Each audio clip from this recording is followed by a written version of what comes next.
Salam. Hari Minggu lalu, istri dan saya beribadah online di rumah. Pada waktu itu ada satu perasaan yang sangat khusus. Seolah-olah seluruh kota Pontianak sedang menyembah Allah kita.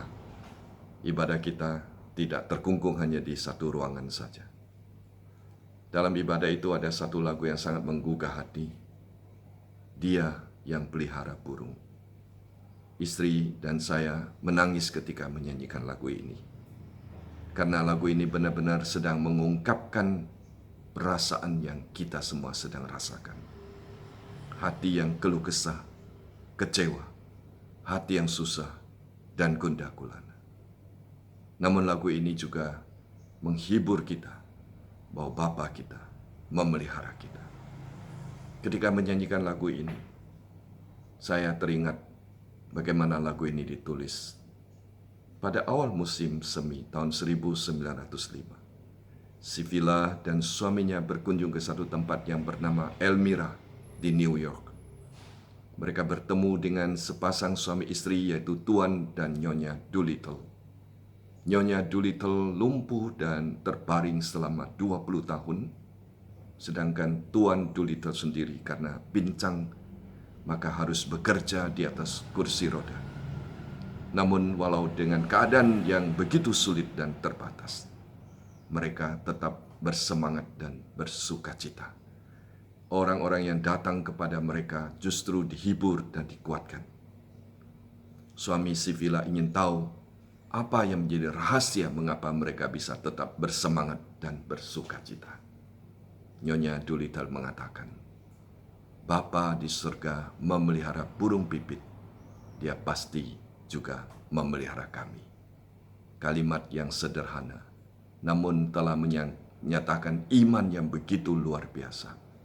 Itulah yang menjadi latar belakang lagu ini ditulis. Memang, di dalam kelemahan dan keterbatasan, ketika tidak ada yang lain yang bisa kita andalkan, maka kita hanya bisa mengandalkan Bapa kita di surga. Bukankah itu juga yang saat ini sedang kita alami ketika dunia sedang dilanda oleh pandemi COVID-19? Dunia yang sehari-hari begitu sibuk, tiba-tiba terhenti dengan begitu mendadak. Segala kegiatan dan aktivitas tiba-tiba stop dan kita semua begitu terkejut. Tiba-tiba semuanya menjadi begitu tidak pasti dan di luar dari pengendalian kita. Itulah sebabnya mengapa kita begitu takut dan khawatir. Namun justru dalam keadaan yang begitu tidak berdaya inilah, kita hanya bisa berpaling kepada Bapa dan bersandar sepenuhnya kepada Dia. Sebagaimana Rasul Paulus ketika dia bergumul dengan kelemahannya, dia ungkapkan di dalam 2 Korintus pasal yang ke-12 ayat yang ke-9, di mana Rasul Paulus mengatakan, tetapi jawab Tuhan kepadaku, cukuplah kasih karuniaku bagimu, sebab justru dalam kelemahanlah kuasaku menjadi sempurna. Sebab itu, terlebih suka aku bermegah atas kelemahanku, supaya kuasa Kristus turun menaungi aku. Memang benar, kuasa Kristus menjadi nyata dan sempurna di atas kelemahan kita. Karena di dalam kelemahan, kita hanya bisa bersandar satu-satunya kepada Tuhan kita. Dan itulah juga saatnya di mana kita akan mengalami kuasa dan pertolongan Tuhan secara nyata. Saya akan mengakhiri dengan ayat pertama dari lagu Dia yang pelihara burung.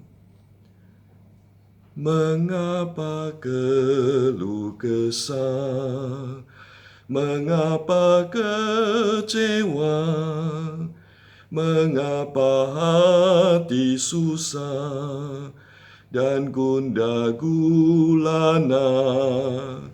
Yesuslah sobat setia yang memberkatiku. Dia peliharakan burung, juga memeliharaku. Dia peliharakan burung, juga memeliharaku. Ku nyanyi, ku bebaslah, tiada ku khawatir. Dia yang pelihara burung, juga memelihara